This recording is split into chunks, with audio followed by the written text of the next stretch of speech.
On the night of February 1st, 2012,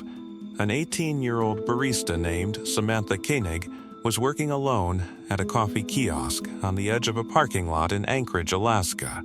closing up for the night in the particular darkness of an Alaskan winter evening. When a man approached the window, pointed a handgun at her, and forced her into the small structure before marching her out into the darkness of the parking lot and away into the freezing Alaskan night. Surveillance footage from a nearby business captured a grainy, partial image of the abduction, a masked figure, and a young woman disappearing together into the dark. Footage that would become, in the weeks that followed, one of the only visual traces of a man who had spent over a decade building, with an almost unimaginable degree of patience and premeditation, one of the most carefully constructed criminal careers in the history of American serial murder. Anchorage police, reviewing the footage in the hours after Samantha's co-workers reported her missing and the kiosk found abandoned with signs of a struggle, had, at that early stage, no way of knowing that the man in the grainy footage had already spent more than 10 years constructing an operational method specifically designed to ensure that a case exactly like this one would remain, for as long as possible, exactly as confusing and untraceable as it initially appeared. 11 days after Samantha Koenig vanished, her family received a text message sent from her own phone, along with a photograph showing her alive, holding a newspaper with a current date, a proof-of-life image accompanied by a demand for ransom money to be deposited into her bank account using her debit card. It appeared, to the investigators working the case,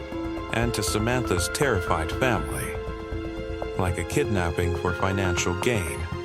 a crime with an internal logic that suggested the possibility, however faint, that she might still be found alive. She had already been dead for nearly 2 weeks. The photograph had been staged. The text messages had been sent using a delayed, pre-programmed system designed specifically to create the illusion of an ongoing, live abduction long after the man responsible had already killed her,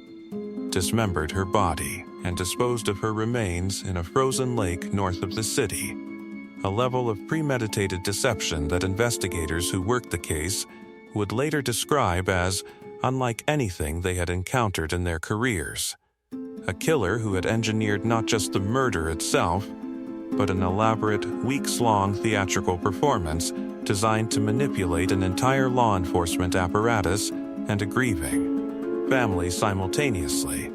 from a position of complete control that he had established before he had even approached the coffee kiosk that February night. The man responsible was Israel Keyes, a self-employed contractor and handyman living an outwardly unremarkable life in Anchorage with his young daughter. A man who coached Little League, did odd construction jobs for neighbors, and who had, in the years leading up to Samantha Koenig's murder, constructed an operational method of killing so deliberately engineered to avoid any conventional pattern of detection that FBI behavioral analysts who eventually studied his case would describe him, without exaggeration, as the most methodical and forensically sophisticated serial killer they had ever encountered in the modern history of American law enforcement. What made Israel Keyes so uniquely dangerous and so uniquely difficult to ever fully understand even after his eventual capture was not simply the brutality of what he did, but the specific and deliberate absence of anything resembling a pattern in how, where, and against whom he did it. A killer who spent years constructing the very opposite of what every other serial offender covered across. This series has left behind, rather than a signature, rather than a geographic cluster, rather than any consistency in victim selection that investigators could use to connect his crimes to one another, Keyes built his entire method around randomness itself, treating unpredictability not as an incidental feature of his crimes, but as the central architectural principle of an operation he had been developing since he was a teenager. To understand how a man could construct this specific and disturbing model of premeditated violence, we have to go back to a childhood defined by extreme religious isolation, to a set of early formative experiences that Keyes himself, during his eventual and ultimately incomplete cooperation with investigators, described with a chilling clarity, and to the specific operational method, the buried caches of murder implements scattered across multiple states, the deliberate selection of victims hundreds or even thousands of miles from his home, and the years-long gaps between planning and execution that allowed him to kill for over a decade without ever appearing on any investigative radar as a connected serial threat. Israel Keyes was born on January 7, 1978, in Richmond, Utah, the third of 10 children born into a family that would, over the following years, become increasingly entangled with a series of extreme and isolationist religious and survivalist ideologies. The sheer size of the family, 10 children raised across a series of remote and increasingly isolated properties, meant that Keyes grew up in an environment where conventional external oversight, from teachers, from neighbors, from any of the ordinary institutional touchpoints that most American children encounter as simply the unremarkable texture of growing up, was almost entirely absent, replaced by an internal family structure organized around religious doctrine, self-sufficiency, and an explicit and deliberately cultivated suspicion of the outside world and its institutions, very much including law enforcement. The family relocated when Keyes was a young child to a remote, off-grid property near Colville in rural, northeastern Washington state, joining a community associated with Christian identity, a racist and anti-Semitic ideology that combines elements of white supremacist belief with a specific theological framework, and the family's household was, according to Keyes's own later accounts, and the accounts of several of his siblings who spoke to journalists and investigators in the years following his death, defined by extreme isolation, minimal contact with the broader world, homeschooling that provided little in the way of conventional education, and a survivalist orientation that emphasized self-sufficiency, distrust of government and law enforcement, and preparation for a coming societal collapse that the community's ideology anticipated. Several of his siblings later described a childhood centered around wilderness survival training, marksmanship practice, and a constant low-grade expectation that the family might, at any point, need to disappear entirely from conventional society and survive independently in the wilderness, a specific set of practical skills, land navigation, resourcefulness, operating without reliance on modern infrastructure, that would later prove disturbingly relevant to the specific operational methodology Keyes developed as an adult. Keyes described, in the limited interview material investigators were able to obtain before his death, a childhood almost entirely disconnected from mainstream American life, without television, without regular schooling, without the ordinary social structures, friendships, and institutional touchpoints that most children of his generation experienced as simply the unremarkable texture of growing up. This extreme isolation, several of the psychologists and behavioral analysts who studied his case after his death have suggested, likely contributed significantly to the specific psychological architecture that later expressed itself in his crimes. A man who had never developed the ordinary social bonds and community accountability structures that, for most people, function as a natural constraint on behavior, replaced instead by a worldview built almost entirely around self-reliance, secrecy, and a fundamental distrust of every external institution. Precisely the psychological profile that would later allow him to operate as a serial killer for over a decade without any of the social slip-ups, confessions to acquaintances, or behavioral inconsistencies that have led to the eventual capture of so many other offenders covered across this series. The family's religious affiliations shifted over the following years, and by his adolescence, Keyes and his family had also become associated, for a period, with the Ark, a small and isolated Christian identity community in Whitefish, Montana, an environment that further reinforced the extreme isolationist and survivalist worldview that had already defined most of his childhood. Keyes later distanced himself explicitly from his family's specific racial and religious ideology as an adult, telling investigators that he did not personally hold the racist beliefs that had characterized his upbringing. Though the broader survivalist orientation, the emphasis on self-sufficiency, secrecy, and operating entirely outside the observation and structures of conventional society remained central to how he organized the rest of his life. According to Keyes' own later accounts, given during his limited cooperation with FBI investigators in the months before his death, his earliest violent impulses emerged during his adolescence, and he described, with the same flat and procedural effect that would come to characterize nearly everything he told investigators about his crimes, an early pattern of what he referred to as testing himself, engaging in acts of arson and small-scale violence against animals during his teenage years as a means of exploring and refining a capacity for violence that he described as having been present within him from a very young age. A capacity he stated he had deliberately chosen not to act upon in its most extreme form until he had reached a level of maturity and operational sophistication that he judged sufficient to avoid detection. He described these early acts. Several set fires in remote, unpopulated areas near his family's property, with a specific and unsettling precision, explaining that he had deliberately chosen locations and timing that would minimize any risk of the fires being connected to him, treating even these earliest, relatively minor acts as opportunities to practice and refine the same operational discipline, evidence avoidance, careful site selection, absence of any discoverable motive connecting him to the act that would later define his approach to murder itself.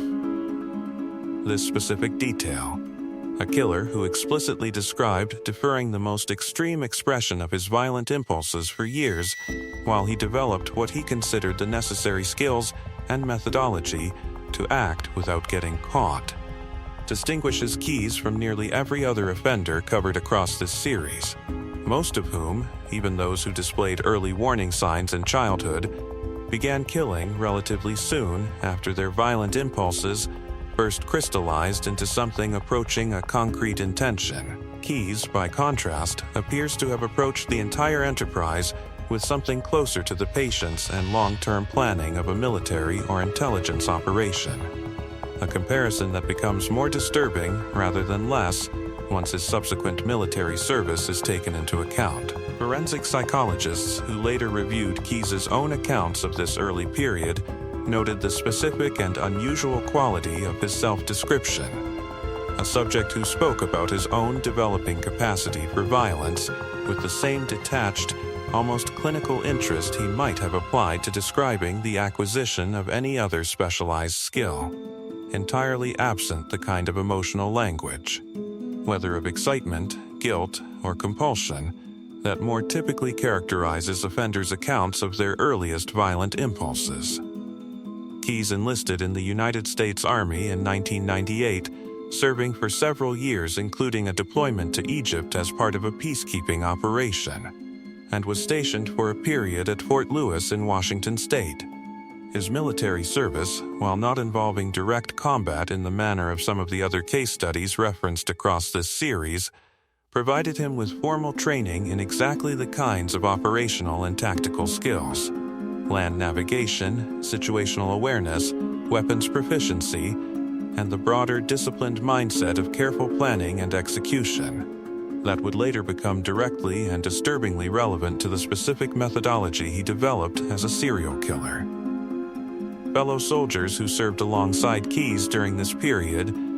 interviewed by journalists in the years following his eventual identification as a serial killer, described him in terms strikingly similar to how his Alaska neighbors and clients would later describe him: quiet, competent, reliable, someone who kept largely to himself but who performed his duties without any particular behavioral red flag that anyone present at the time thought worth remembering or reporting. Following his military discharge, Keyes lived for a period in Nia Bay, Washington, a remote coastal community on the Maka Indian Reservation at the northwestern tip of the continental United States. An isolated posting that suited both his temperament and his practical skill set, before eventually relocating to Anchorage, Alaska, where he established himself as a self-employed contractor and handyman, building a small but reasonably successful business doing home repair, remodeling, and general construction work throughout the Anchorage area. Alaska itself, a state defined by enormous stretches of wilderness, sparse population density outside of a handful of urban centers, and a cultural ethos that has long prized self-reliance and a certain wariness toward outside interference, offered Keyes a specific kind of geographic and social camouflage that few other American states could have provided as effectively. A place where a quiet, self-employed handyman who kept odd hours and traveled frequently for supposed work or personal reasons would draw remarkably little scrutiny or comment from the people around him. He had a daughter with a girlfriend during this period, and by every external account available from neighbors, clients, and acquaintances in Anchorage, he presented as an entirely unremarkable, if somewhat quiet and private, single father. Someone who coached his daughter's sports activities, maintained a reasonably steady client base for his handyman work, attended local community events, and gave no indication whatsoever, across years of ordinary daily interaction with the people around him, of the extensive and geographically sprawling campaign of violence he was simultaneously conducting across the United States. Clients who hired him for home renovation projects would later describe him, in interviews conducted after his crimes became public, with a specific and recurring bewilderment, struggling to reconcile the careful, competent, and unremarkable tradesmen who had fixed their plumbing or built their deck with the killer, whose methodology the FBI would eventually describe as unlike anything in the Bureau's institutional experience. The specific methodology that Israel Keyes developed and refined over more than a decade represents one of the most operationally sophisticated approaches to serial murder ever documented in American criminal history. A methodology built explicitly and deliberately around the avoidance of any pattern that traditional serial crime investigation techniques are designed to identify, rather than operating within a consistent geographic territory as the overwhelming majority of serial killers do, whether through necessity or psychological compulsion tied to familiar territory. Keyes deliberately traveled, often thousands of miles from his home in Anchorage, to commit individual murders in locations that bore no logical or discoverable connection to his actual place of residence, using commercial flights booked under his own name for entirely unrelated purposes,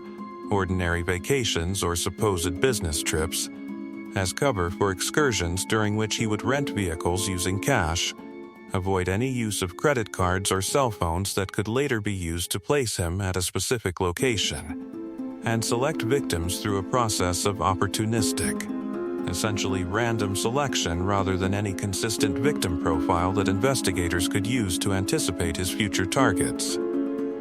Perhaps most disturbingly, Keyes described to investigators a practice of burying what he referred to as murder kits, caches of weapons, tools, and other implements necessary to commit and conceal a murder in remote locations across multiple states, sometimes years in advance of ever actually using them, a level of forward planning that allowed him to travel to a distant location with no incriminating material on his person or in his luggage, retrieve a pre-positioned kit that had been buried in some cases for years, commit a murder using tools and materials that could never be traced back to any purchase or transaction connected to him, and then either dispose of or rebury the remaining materials before returning home to Anchorage and the entirely ordinary rhythm of his daily life as a father and small business owner. Keyes described this process to investigators with the same procedural, almost technical detachment that characterized nearly everything he discussed during his interrogation sessions, explaining that he would select a remote location, purchase materials for a kit using cash in a location and at a time disconnected from any planned crime. Bury the kit in a location he could later relocate using landmarks or coordinates he committed to memory rather than any written record that might later be discovered. And then, sometimes months or years afterward, travel to the general region under the cover of an unrelated purpose, a hiking trip, a hunting excursion, a supposed visit to relatives,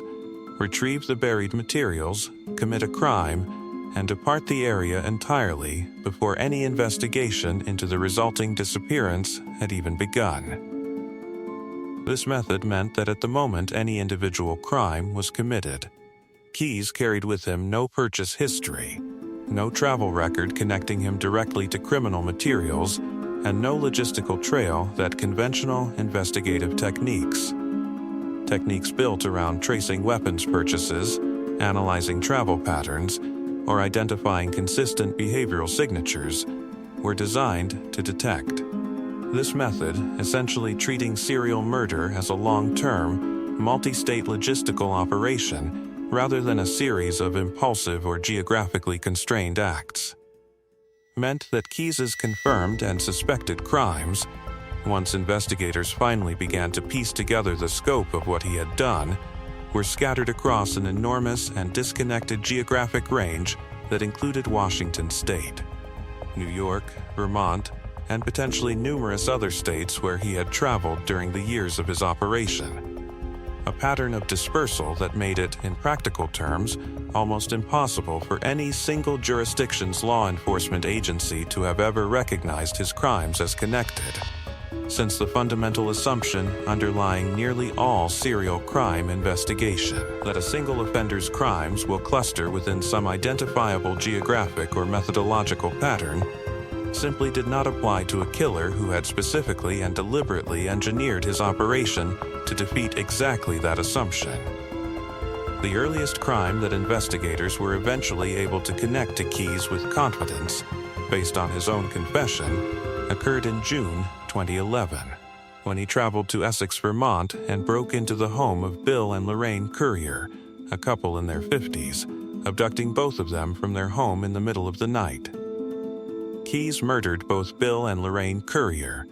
disposing of their remains in a manner that, despite an extensive local investigation into their disappearance, produced no viable suspect or connection to any broader pattern for over a year, since nothing about a Vermont couple's disappearance offered any logical connection to a contractor living in Anchorage, Alaska, roughly 4,000 miles away, a distance and a lack of any discoverable connection that represented,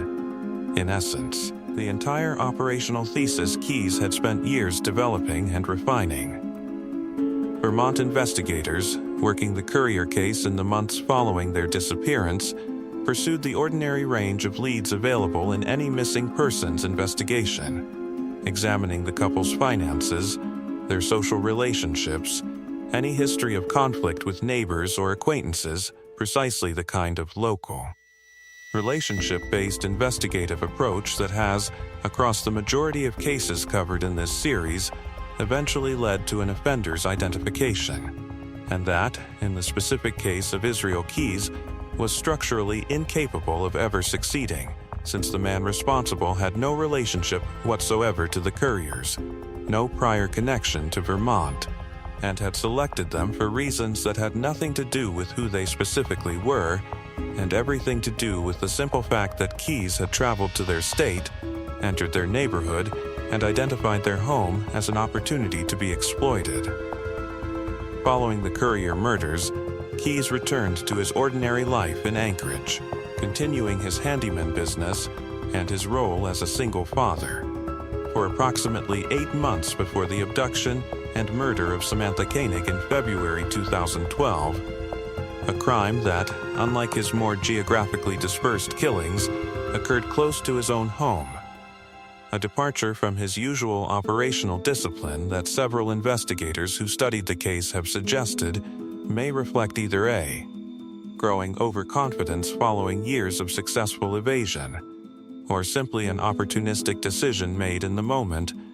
rather than through the extensive advanced planning that characterized his more distant crimes. After abducting Samantha Koenig from the coffee kiosk, Keyes held her for a period before killing her, then staged the elaborate ransom deception that would occupy investigators for the following weeks, using a delayed messaging system to send text communications from her phone that appeared to originate from a still-living hostage, and using her debit card, with a PIN he had coerced from her before her death, to withdraw and attempt to access ransom funds that her family, desperate for any indication that she might still be alive, had deposited in response to the demands. This financial trail, specifically Keyes' continued use of Samantha Koenig's debit card in the weeks following her actual murder, ultimately proved to be his undoing. Investigators tracking the ATM withdrawals and attempted transactions connected to the card were able to identify a pattern of usage that eventually led them to Israel Keyes, working painstakingly through surveillance footage from ATMs across several states, cross-referencing transaction timestamps and locations against rental car records, hotel registrations, and other fragments of a trail that Keyes, in this specific instance, had been noticeably less careful about concealing than the elaborate operational discipline he had applied to his more geographically distant crimes over the preceding decade. Investigators have since suggested that this comparative carelessness may reflect the specific circumstances of the Koenig case, a murder that occurred close to his own home and appears to have involved a degree of opportunistic, in-the-moment decision-making that stood in contrast to the extensively pre-planned operations he conducted elsewhere. Or alternatively may simply reflect an offender who, after more than a decade of successful evasion, had begun to develop the kind of overconfidence that has, across numerous cases in the broader history of serial crime, eventually contributed to an offender's downfall. On March 13, 2012, Israel Keyes was arrested in Lufkin, Texas, taken into custody in a case that, at the moment of his arrest, investigators still understood primarily as a kidnapping and extortion case connected to a single victim, with no indication whatsoever of the vastly larger scope of violence that extensive subsequent interrogation would eventually reveal. He had traveled to Texas on what he told acquaintances was a business trip, continuing to use Samantha Koenig's debit card to withdraw ransom funds even as investigators closed in on his location. A final, almost inexplicable lapse in operational discipline from a man who had spent over a decade demonstrating an almost superhuman level of forensic caution in every other dimension of his criminal activity. What followed Keyes' arrest was an extended and, in the specific history of American law enforcement's engagement with serial offenders, uniquely strange and psychologically fraught process of interrogation and partial confession that would extend across several months, conducted primarily by FBI agents and prosecutors who gradually came to understand that they were dealing with an offender whose crimes extended far beyond the single case that had led to his arrest. Keyes, throughout this process, displayed a specific and deeply unsettling pattern of behavior that several of the investigators involved would later describe as a kind of psychological game, offering partial information, confirming the existence of additional victims without providing full identifying details, and appearing throughout dozens of hours of interrogation sessions to derive a genuine and undisguised satisfaction from his position of informational control over investigators who were forced to negotiate with him for every additional piece of information he was willing to provide. The interrogation sessions themselves, portions of which were later reviewed and analyzed extensively by behavioral scientists studying the case, revealed a subject who approached the entire process with a striking intellectual detachment, at times appearing to genuinely enjoy the strategic dimension of the conversation, testing investigators, offering information conditionally, retracting or modifying previous statements in ways that appeared calculated to maintain his own sense of control over an interaction in which he was, by every conventional measure, the party with the least remaining leverage. He would, according to accounts given by investigators who participated in these sessions, sometimes go days or weeks refusing to discuss certain topics entirely, only to unexpectedly volunteer a fragment of new information during an unrelated conversation. A pattern that several of the FBI behavioral analysts who studied his interrogation transcripts came to understand as a deliberate strategy, keeping investigators perpetually uncertain about how much additional information he actually possessed and whether continued engagement with him would ultimately yield the answers so many families desperately needed. Keyes confirmed to investigators that he had killed at least 8 people, though he was notably and strategically vague regarding the specific identities, locations, and circumstances of several of these additional victims, providing enough detail to establish credibility and confirm that he was not fabricating additional crimes, while withholding the specific information that would have allowed investigators to locate remains, formally identify victims, and provide the kind of resolution that grieving families, in cases the FBI was gradually coming to suspect, might be connected to Keyes based on his own hints and partial admissions, desperately needed. He described, during several sessions, killing methods and victim selection criteria in general, almost academic terms, discussing his own methodology with the kind of removed, analytical interest that a researcher might bring to describing someone else's work entirely. A quality that multiple investigators present for these sessions found more disturbing than any expression of open hostility or defiance could have been. He explicitly stated to investigators that he had killed people in at least 3 other states beyond Alaska and Vermont, and suggested, without confirming, a total victim count that some of the investigators who worked most closely with him during this period believed might be considerably higher than the handful of murders he was willing to discuss in any detail, an assessment based partly on the sheer span of years, over a decade, across which his operational method appeared to have been active, and partly on the specific, practiced fluency with which he discussed his methodology, a fluency that suggested extensive repetition rather than a small handful of isolated incidents. At one point, according to accounts later provided by investigators involved in the case, Keyes remarked that he had begun keeping track of certain details from his crimes specifically because he found himself, over the years, beginning to lose track of the total number, a comment that, whether offered as genuine admission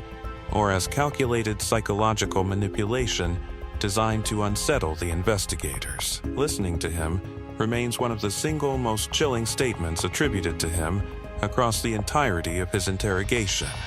Keyes' cooperation with investigators, such as it was, occurred against the backdrop of an unusual and legally complex negotiation regarding his own eventual sentencing, with Keyes at various points expressing an explicit preference for the death penalty over life imprisonment, telling investigators that he wished to be executed and that he found the prospect of a lengthy incarceration, without the specific finality of execution, personally intolerable. This stated preference, whether reflecting genuine psychological motivation or simply another dimension of the manipulative control he sought to exercise over every aspect of his interactions with the legal system, added a further layer of complexity to an already unprecedented case. As prosecutors weighed the value of his continued cooperation and the additional victims and answers that cooperation might eventually provide to grieving families, against his stated desire for a specific and expedited legal outcome. Federal prosecutors, aware that Alaska itself does not have a state death penalty, but that certain federal charges connected to his crimes could potentially carry capital punishment, found themselves negotiating with a defendant whose primary stated goal, execution, was itself being used as a bargaining chip in exchange for information that only he possessed. An inversion of the typical prosecutorial leverage dynamic that several of the attorneys involved in the case described as unlike anything in their prior professional experience. Throughout the months of his detention, Keyes continued to exhibit the same pattern of controlled, intermittent disclosure that had characterized his earliest interrogation sessions, agreeing to discuss certain topics during scheduled meetings with investigators while declining to elaborate on others, and reportedly expressing frustration at points regarding the pace of his own legal proceedings. Frustration that several investigators interpreted as a growing impatience with the process he had, by his own admission, hoped would move toward a specific and final resolution more quickly than the ordinary mechanics of the federal legal system allowed. On December 2, 2012, before the full scope of his crimes could be established,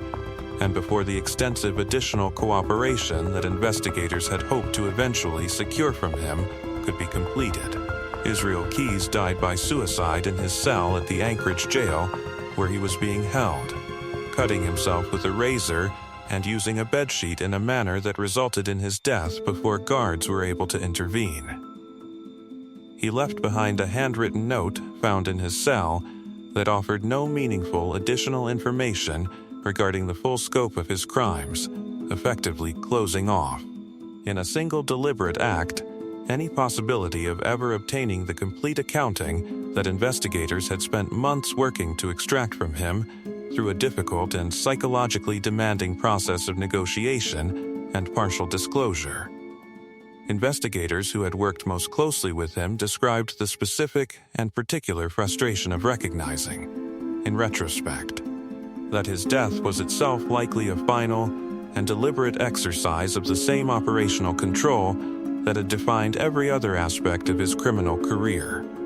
A decision made, they came to believe, entirely on his own terms and timeline, denying both investigators and grieving families the complete resolution that his continued life and cooperation might eventually have provided. Keyes' death, occurring as it did before he had provided complete information regarding several of the additional victims he had confirmed but not fully identified, left the FBI and numerous other law enforcement agencies across the country with an extraordinarily difficult and, in several respects, permanently unresolved investigative challenge: the task of attempting to identify additional victims based on fragmentary information, geographic hints, and behavioral patterns that Keyes had provided during his interrogation sessions, without any possibility of ever obtaining the kind of definitive, detailed confirmation that his continued cooperation might otherwise have eventually produced. In the years since Keyes' death, investigators have continued to work to identify additional potential victims, cross-referencing unsolved missing persons and homicide cases across multiple states against the specific details, timeframes, and geographic patterns that Keyes provided during his limited cooperation. An effort that has, in certain cases, produced tentative connections and renewed investigative interest in previously unsolved cases, though the fundamental challenge of definitively linking cold, unsolved cases to a dead suspect who can no longer be questioned, tried, or made to provide the kind of forensic corroboration that would typically be required to formally close such cases, has meant that the true and complete scope of Israel Keyes' crimes may never be fully established with certainty. Investigators have specifically focused renewed attention on unsolved disappearances in states including New York, Washington, and several others where Keyes was known to have traveled during years that align with gaps in his otherwise documented movements. Working through hotel records, car rental agreements, and flight manifests that federal investigators were able to reconstruct after his arrest, painstakingly assembling a partial travel history that, even now, likely represents only a fraction of his actual movements across more than a decade of active operation. This ongoing effort has been complicated by the specific nature of Keyes' own operational security, the same deliberate avoidance of paper trails, consistent purchasing patterns, and digital footprints that allowed him to evade detection during his active years of killing has also meant that reconstructing his movements after the fact, even with the full investigative resources of the FBI applied to the task, has proven extraordinarily difficult.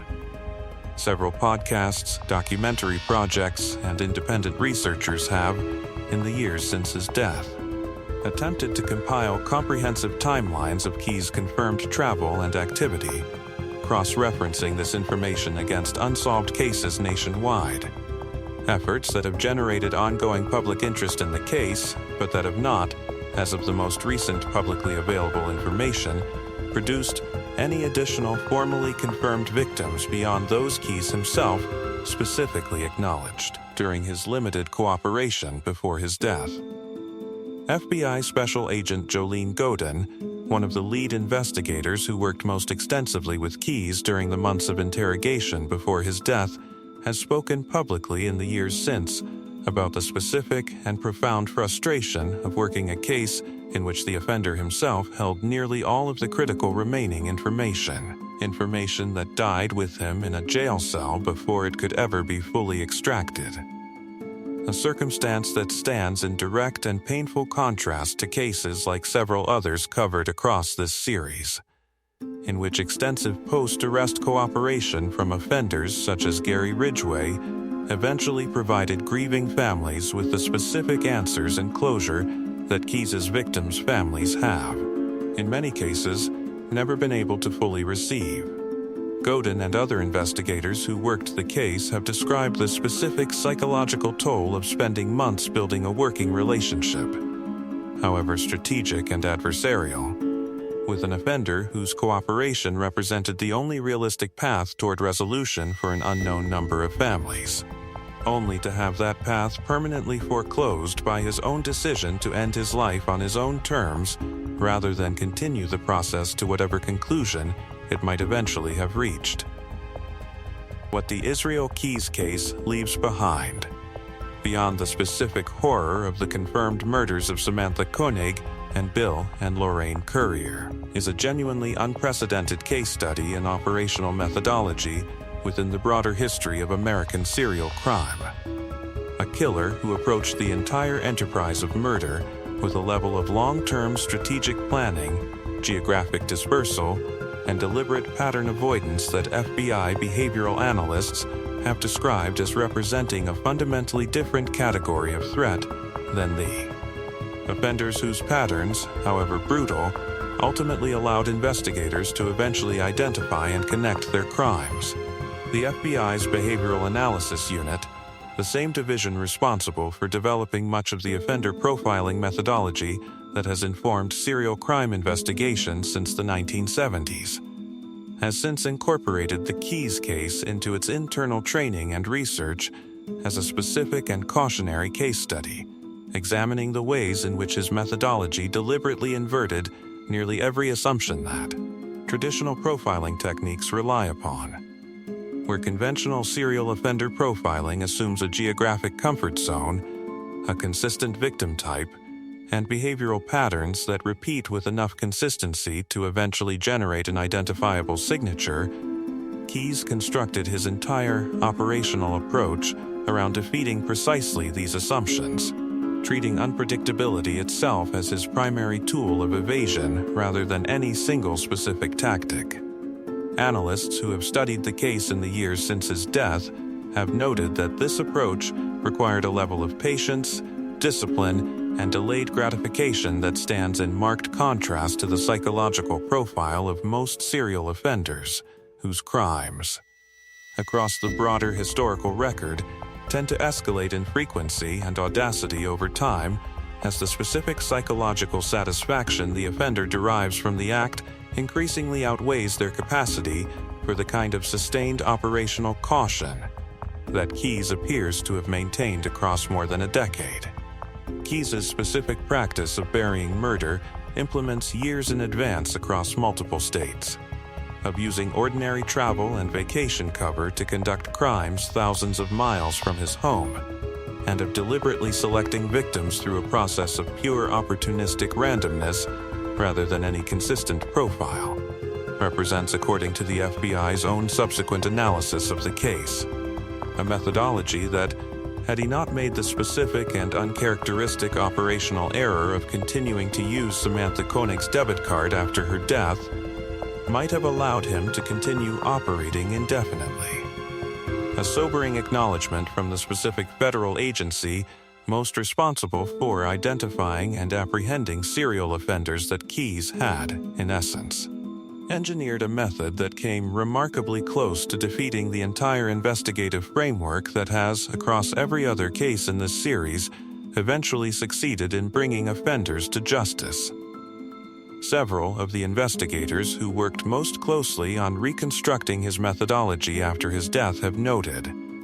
with a specific kind of professional unease, that the primary reason his crimes were ever connected to a single perpetrator at all was not superior detective work applied against his more distant, carefully planned murders, but rather a single comparatively careless decision made in the immediate aftermath of a crime that appears to have been considerably less premeditated than his usual operational standard. The victims whose identities have been definitively confirmed in connection with Israel Keyes include Samantha Koenig, 18 years old, an art student working an evening shift at a coffee kiosk to save money, whose family endured the specific and additional cruelty of believing, for over 2 weeks, that a ransom payment might bring her home alive, only to eventually learn that she had already been murdered before the first ransom demand was ever sent. A deception so precisely engineered that it transformed her family's desperate hope itself into an instrument of the killer's continued control over the situation even after her death. Bill Currier and Lorraine Currier, a married couple in their 50s living what neighbors described as a quiet, settled life in Essex, Vermont, taken from their own home by a man who had traveled over 4,000 miles specifically because he understood that the sheer geographic distance between his ordinary life and his crime would make any investigative connection between the two essentially impossible to establish through conventional means.